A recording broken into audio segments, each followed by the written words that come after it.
बिस्मिल्लाहिर्रहमानिर्रहीम। मैं प्रोफेसर मलिक इरफान अहमद। आज dark they were and golden eyed का थर्ड लेक्चर और हम उसके पेज नंबर 20 से आज स्टार्ट कर रहे हैं। इससे पहले हम पढ़ चुके हैं कि जो हैरी था he was very much worried, बहुत ज़्यादा परेशान था मरीख पर रहने की वजह से, और उसने अपनी बीवी से कहा है कि मैं अब जा रहा हूँ। उसकी बीवी उसे बुलाती रही लेकिन वो उसकी बात उसने ना सुनी, वो वहाँ पर ना रुका और वो वहाँ से चला गया। फर्स्ट सेंटेंस है बट ही वॉज गॉन, लेकिन वो जा चुका था। अगर हम इस सेंटेंस को देखते हैं, ही वॉज गॉन। अब देखें इस सेंटेंस के अंदर एक हमारे पास वॉज लगा हुआ है जो कि वर्ब है, और फिर यहाँ पर वर्ब की थर्ड फॉर्म यूज़ की गई है। अब ये पैसिव वॉइस का सेंटेंस तो है नहीं, ही वॉज गॉन। अब अगर मैं इसको पैसिव वॉइस के सेंटेंस में चेंज कर देता हूँ तो इट मीन कि वो उसे भेज दिया गया, लेकिन ऐसा यहाँ सेंस है नहीं क्योंकि इसका सब्जेक्ट जो है ही, ये क्या है, डूअर है। लिहाजा यहाँ पर ये है, इसको हम बोलेंगे लिंकिंग वर्ब। ये लिंकिंग वर्ब के तौर पर है, और यहाँ पर जो वर्ब की थर्ड फॉर्म इस्तेमाल की हुई है, ये इस्तेमाल हुई है एज अ पास्ट पार्टिसिपल। जैसे ही वॉज बोर्न तो ही वॉज गॉन, सेम उसी तरह एक सेंटेंस है। तो यहाँ पर ये पास्ट पार्टिसिपल के तौर पर काम कर रहा है। इन टाउन कस्बे में on the shadowy steps of the grocery store, करियाने की दुकान के सायादार सीढ़ियों पर, the men sat with their hands on their knees, आदमी अपने घुटनों पर हाथ रख के बैठे हुए थे। Converging with great layer and ease, converge को अंडरलाइन करेंगे फॉर सिनोनिम, वो बड़ी आसानी और बड़े सुकून के साथ बैठे बातें कर रहे थे। Mr Bittering wanted to fire a pistol in the air, Mr Bittering हवा में एक गोली चलाना चाहता था, पिस्तौल चलाना चाहता था। अगली जो ढाई लाइनें हैं, these are important for the punctuation. What are you doing, तुम क्या कर रहे हो। यू फूल्स, तुम हमको।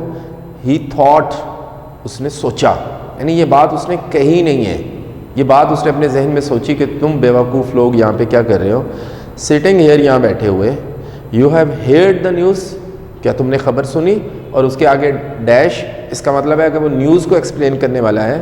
We are stranded on this planet, हम इस सियारे पर फंस चुके हैं। स्ट्रैंडेड को अंडरलाइन करेंगे सिनोनिम के लिए।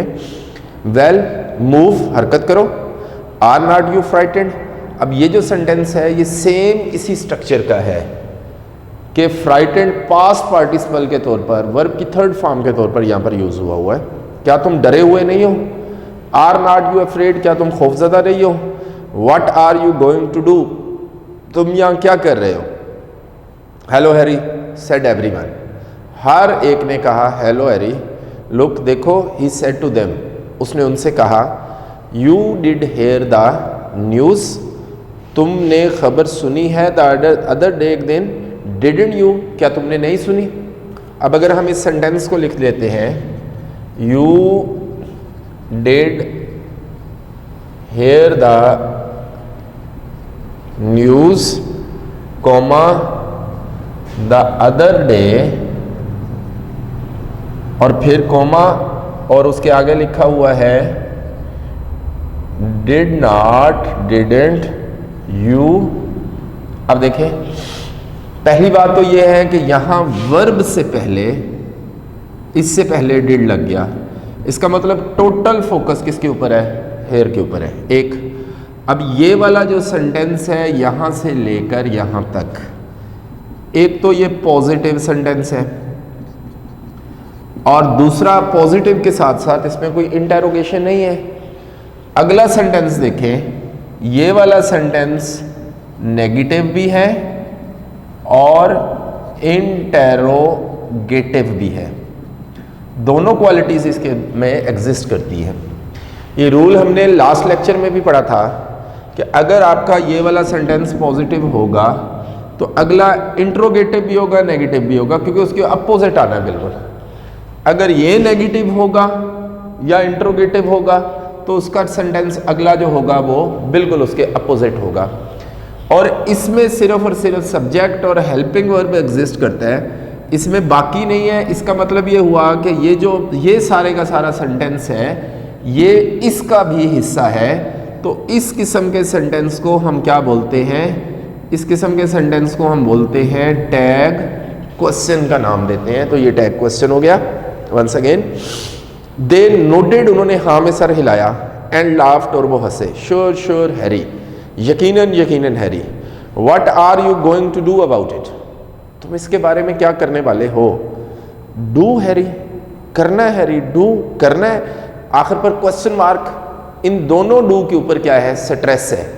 इंटोनेशनल क्वेश्चन है, स्ट्रेस देने के बाद हम इसको क्वेश्चनिंग सेंस में ले रहे हैं, इसीलिए क्वेश्चन मार्क लगा हुआ है। व्हाट कैन वी डू, हम क्या कर सकते हैं? कहता है बिल्ड अ रॉकेट, आप एक रॉकेट तामीर कर सकते हैं। दैट इज व्हाट, यही वो काम है। और रॉकेट हैरी, हैरी एक rocket. To go back to all that trouble, उस तमाम मुसीबत की तरफ वापस जाने के लिए। Oh Harry, but you must want to go back, यानी हैरी उन्हें कहता है बेशक वो मुसीबत है, बेशक वो तकलीफ है, बेशक वो प्रॉब्लम है, ट्रबल है, लेकिन हमें वहां पर जाना होगा। क्योंकि हैरी ये फील कर रहा है कि जितनी ट्रबल यहां पर है उतनी ट्रबल जमीन में नहीं है। हैव यू नोटिस्ड, क्या तुमने देखा? द पीच ब्लॉसम, आड़ू के फूलों को। द ओनियंस, प्याज को। द ग्रास, और घास को। इसका मतलब ये हुआ कि ये जो 3-4 फसलें उसने एक्सप्लेन की हैं, बताई हैं, ये अपनी शक्लो शबाहत की वजह से, अपने कामों की वजह से, दैट वाज चेंज। इसका मतलब कि जो वायरस था वहाँ पर, वो वायरस इन ज़मीनी लोगों की गई जो काश्त थी उनके ऊपर काफ़ी सारा इफ़ेक्ट डाल रहा था, और वही इफ़ेक्टेड जो फसल है वो इन्होंने खानी है। तो डेफिनेटली जब वो इफ़ेक्टेड फसल खाएंगे तो वो उनकी सेहत के ऊपर भी, उनकी बॉडी के ऊपर भी इफ़ेक्ट करेगी। तो उन्हें ये बात समझाने की कोशिश कर रहे हैं। कहता है वाई, क्यों? Yes Harry, seems we did, हाँ महसूस होता है, हमने देखा है। Said one of the man, उनमें से एक आदमी ने कहा। Doesn't it scare you, scare को हम अंडरलाइन करेंगे, क्या ये तुम्हें खौफजदा नहीं करता? कांट रिकॉल, हमें याद नहीं है। That it did much Harry, Harry के ये हमें ज़्यादा तकलीफ देता होगा। Idiots, Ahmad, sign of exclamation, यानी सारा कुछ देख रहे हैं, सब कुछ ऑब्जर्व कर रहे हैं। ऑब्जर्व करने के बाद भी उन्हें ये लग रहा है, हैरी को ये लग रहा है कि वो कुछ भी नोटिस नहीं कर रहे, बल्कि वो इन तमाम चीज़ों से बेफिक्र हो चुके हैं, और वो ये सोचते हैं कि ज़मीन के ऊपर जो कुछ हो रहा है वो ज़्यादा डेंजरस है, और यहाँ जो कुछ हो रहा है वो ज़्यादा डेंजरस नहीं है। नाउ हैरी, अब Harry. Bittering wanted to cry, Bittering जोर से चीखना चाहता था। You have got to work with me, तुम्हें मेरे साथ काम करना होगा। इफ़ वी स्टे हेयर, अगर हम यहाँ रुकते हैं, वी शैल ऑल चेंज, हम सारे बदल जाएंगे। द एयर, हवा। डोंट यू स्मेल इट, क्या तुम इसे सूंघते नहीं हो? समथिंग इन द एयर, हवा में कुछ है। अ मार्शियन वायरस, एक मरीख का वायरस में भी शायद। सम सीड, कुछ बीज। आर अ पोलन, या एक जरदाना। लिसन टू मी, मेरी बात सुनो। दे स्टेयर्ड एट हिम, अब स्टेयर को हम अंडरलाइन करेंगे सिनोनिम के लिए, उन्होंने उसे घूरा। Sam, he said to one of them, उसने उनमें से कहा। Yes Harry, will you help me build our rocket, क्या तुम एक रॉकेट तामीर करने में मेरी मदद करोगे? अब हम इस स्ट्रक्चर को देख लेते हैं। Will you help me build a rocket. अगर हम इस सेंटेंस को देखते हैं तो हमें इस सेंटेंस के अंदर 2 वर्ब नजर आ रहे हैं, एक वर्ब ये है और एक वर्ब ये है। According to the rule of English हम कहते हैं कि अगर किसी एक सेंटेंस के अंदर 2 वर्ब आते हैं तो उसका जो मेन वर्ब होता है वो हम अकॉर्डिंग टू द टेंस लगा देते हैं। जो हम दूसरा वर्ब लगाते हैं उस वर्ब को लगाने से पहले हम टू लगाते हैं। मिसाल के तौर पर हम लिख लेते हैं they are going to earn money. अब देखें इस एग्जाम्पल में एक वर्ब हमारे पास है ये, इधर हेल्पिंग वर्ब हमारे पास है ये, इसकी वजह से हमने इसको आईएनजी कर लिया। जब हमने दूसरा वर्ब लगाना था तो दूसरा वर्ब लगाते हुए हमने क्या किया, टू लगाया और वर्ब की फर्स्ट फॉर्म लगा दी। यहाँ तो ऐसा नहीं है, यहाँ क्या है, हेल्प लगा हुआ है पहला, दूसरा भी वर्ब लगा हुआ है, कोई टू नहीं है, लेकिन हमने फिर भी बेयर इन्फिनेटिव लगा लिया। इसको हम बोलते हैं, इस किस्म के वर्ब को कॉजेटिव वर्ब। कॉजेटिव वर्ब क्या होता है, ऐसा वर्ब होता है जिसमें सब्जेक्ट काम नहीं कर रहा होता बल्कि सब्जेक्ट किसी और से काम करवा रहा होता है। मिसाल के तौर पर अगर हम कह देते हैं ही मेड मी स्टैंड, अब देखें ये हमारे पास है, अब ये तो काम नहीं कर रहा ना, काम कौन कर रहा है, ये कर रहा है। इसका मतलब है इसका असर किसके साथ है, इसके साथ अटैच है। यहां पर ये किसके तौर पर काम कर रहा है, यहां पर ये कॉजेटिव वर्ब के तौर पर काम कर रहा है। अब इसका मतलब ये काम नहीं कर रहा, काम कौन कर रहा है, ये, तो ये कॉजेटिव वर्ब हो गया क्योंकि सब्जेक्ट काम नहीं कर रहा बल्कि सब्जेक्ट इस मी से आगे जो है वो काम कर रहा है। तो जब इस किस्म की कंडीशन होती है तो जो सेकंड वर्ब होता है उसको हम क्या लगाते हैं, बेयर इन्फिनेटिव लगाते हैं, बगैर टू के हम वर्ब की फर्स्ट फॉर्म लगा देते हैं। Harry I had got a whole load of metal, ये जो पैराग्राफ हम पढ़ रहे हैं ये ट्रांसलेशन के लिए बहुत ज़्यादा अहम है। हैरी मेरे पास धात का पूरा साजो सामान है, एंड सम ब्लूप्रिंट्स, ब्लूप्रिंट्स कहते हैं नक्शाजात को, और मेरे पास कुछ नक्शाजात हैं। You want to work in my metal shop, तुम मेरी धात की दुकान में काम करना चाहते हो। ऑन अ रॉकेट, रॉकेट पर। यू आर वेलकम, हम तुम्हें खुशामदीद कहते हैं, तुम्हें खुशामदीद कहा जाता है। आई शैल सेल यू, मैं तुम्हें बेच दूंगा, दैट मेटल, वो मेटल यानी जो उसकी सामान में दुकान में पड़ा हुआ है, फॉर $500, $500 के लिए। अब हम दोबारा इसको देख रहे हैं, फॉर $500। अब देखें यहां 5 है तो इसको तो प्लूरल होना चाहिए था, लेकिन ये प्लूरल है नहीं। क्यों नहीं है, क्योंकि हम कहते हैं जहां हमारे पास लफ्ज होगा 100, जहां हमारे पास लफ्ज होगा 1000, जहां हमारे पास वर्ड होगा बिलियन, लफ्ज होगा मिलियन, वर्ड होगा हमारे पास ट्रिलियन, या वर्ड्स होगा हमारे पास डजन, या वर्ड होगा स्कोर। हम इससे पहले 2 लगा लें, 3 लगा लें, 4 लगा लें, गिनती का जो भी वर्ड लगा लें, ये वर्ड प्लूरल नहीं हो सकते। फिर ये तो प्लूरल है, इसने अपने प्लूरल होने का सेंस देना है, ये इस पे नहीं छोड़ेगा। इन इकाइयों के बाद जो भी नाउन होगा ये अपना सेंस उसकी तरफ छोड़ेगा और उसे करेगा। क्या कोई ऐसी एक्सेप्शन है जिसमें हम ये कह सकते हैं कि ये प्लूरल हो सकते हैं? हाँ जी, जब इन तमाम लफ्ज़ों के बाद हम एडिशन कर देते हैं ऑफ का। मिसाल के तौर पर हम सेंटेंस लिख लेते हैं, ही अर्न्ड hundreds ऑफ रुपीज। अब देखें ये प्लूरल हो गया, इसके आखिर पर एस लग गया, क्यों? क्योंकि इसके बाद क्या आया हुआ है, ऑफ का वर्ड आया हुआ है, और उसके साथ क्या लगा हुआ है, रुपीज, वो भी प्लूरल हो गया। हाँ जी, यू शुड बी एबल, आप इस काबिल होंगे, to construct a right pretty rocket. अब प्रेटी का मतलब यहाँ पर खूबसूरत नहीं, प्रेटी का मतलब एक छोटा सा rocket. If you work alone, अगर तुम तनहा काम करते हो, इन अबाउट 30 ईयर्स, तकरीबन 30 सालों में। एवरीवन लाफ्ड, हर आदमी हंसा। डोंट लाफ, मत हंसो। Sam looked at him with a quite good humour, Sam ने उसे अच्छे मिजाज, अच्छे मजाक के साथ उसकी तरफ देखा। Sam Bittering said, your eyes, तुम्हारी आंखें।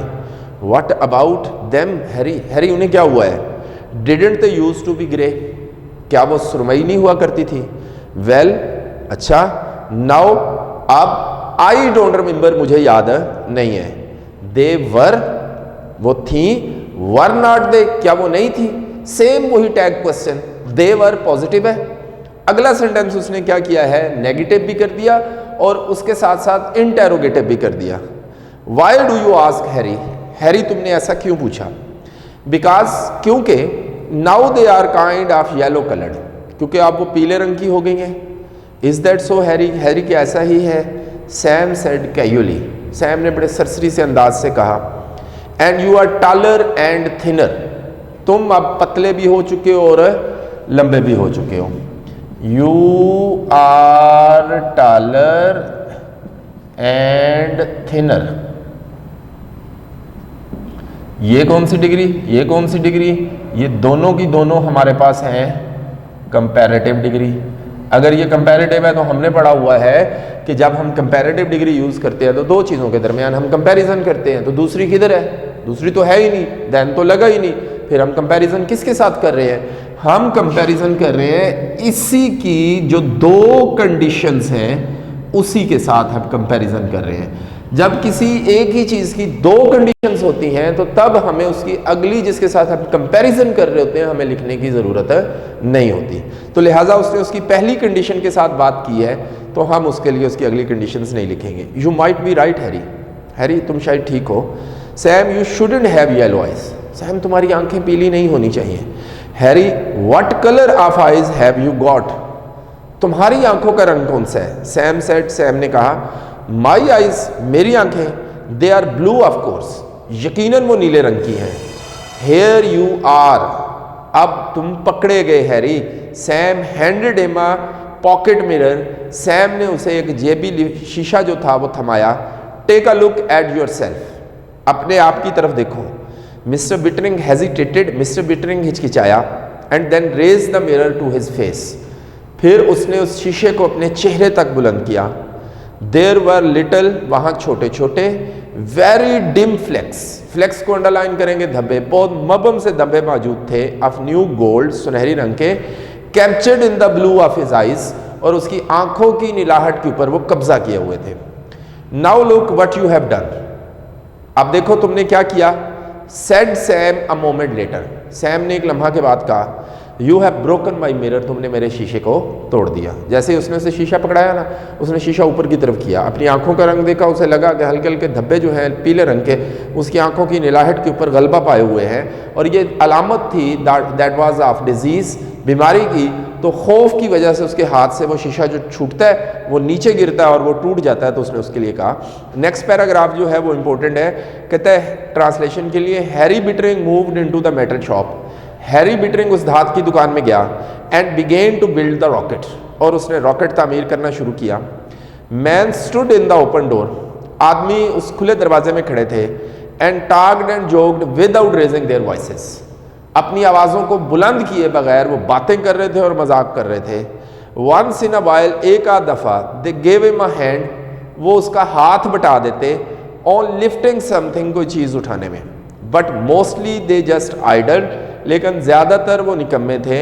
एंड वॉच्ड हिम, और उसे देखा था उन्होंने, विद देयर येलोइंग आइज, अपनी पीली आंखों के साथ। It's supper time Harry, Harry ये शाम के खाने का वक्त हो गया। दे सेड, उन्होंने कहा, his wife appeared with his supper in a wicker basket, wicker को हम अंडरलाइन करेंगे, that is important for synonym, तिनकों वाली टोकरी में उसका शाम का खाना लाई।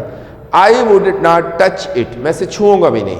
ही सेड, उसने कहा, I shall eat only food from a deep freeze, मैं सिर्फ और सिर्फ अपने डीप फ्रीज से लाया हुआ खाना खाऊंगा। फूड, वो खाना, that came from the earth, जो जमीन से आया है, नथिंग फ्रॉम आवर गार्डन, हमारे बाग में से कुछ नहीं। His wife stood watching him, उसकी बीवी खड़े उसे देख रही थी। You can't build a rocket, तुम एक रॉकेट तामीर नहीं कर सकते। I worked in a shop once, मैंने एक दफ़ा दुकान में काम किया था। When I was 20, जब मेरी उम्र 20 साल थी। I know metal, मैं धात को जानता हूँ। Once I get it started, अगर एक दफ़ा मैंने इसे शुरू कर दिया, The others will help, दूसरे मदद करेंगे। He said, उसने कहा, Not looking at her, उसकी तरफ ना देखते हुए, Laying out the blueprints, और वो नक्शाजात के ऊपर झुका हुआ था। आज के लिए इतना ही, मिलते हैं इंशाल्लाह नेक्स्ट लेक्चर में, और इस लेसन को हम एंड करेंगे। अल्लाह।